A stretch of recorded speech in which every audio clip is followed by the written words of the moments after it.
anyway, about Ippolito. Yes. Are you recording it? Okay. My grandmother and her sister, Mary, it was Caroline and Mary Koch that came over from Germany. And the women were good women, but one, Tante Mary, she and her husband had a grocery store. Mm-hmm. She had a chicken ranch. Mm-hmm. And then I used to go up there with my dad when I was a little girl. And Tante Mary had a daughter, Marie, Annie. Annie had a daughter, Marie, and then I remembered that she had a little girl.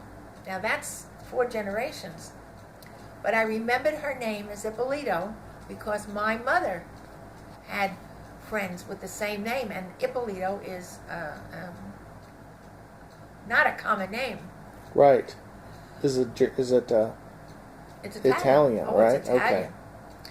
So, a few years ago, and when I had the computer, I tried to locate different people from high school and business when I worked at the bank. And then I remembered that Tante Mary's great-granddaughter,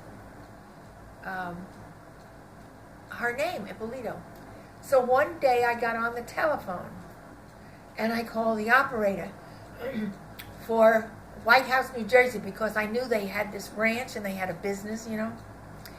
And to make a very long story short, I asked the operator to call all the Ippolitos. And I did this with other people too. Uh-huh.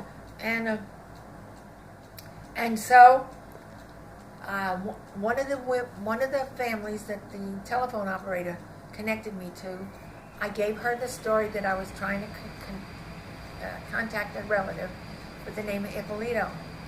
And in talking with her, she said, "Oh, you want the rich Ippolitos." That didn't mean anything to me, you know. She said, "They have an undertaking business."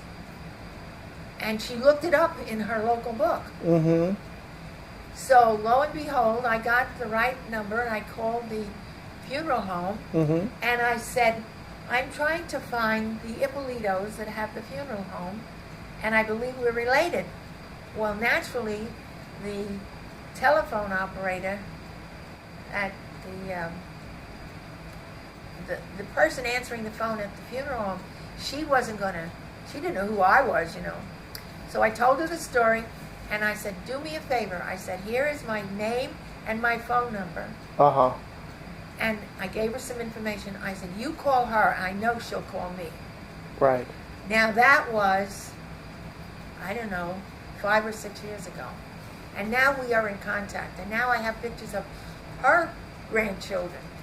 And she sent me a picture of one that I had of the neat. generations. Yeah, you have the same picture. Yes.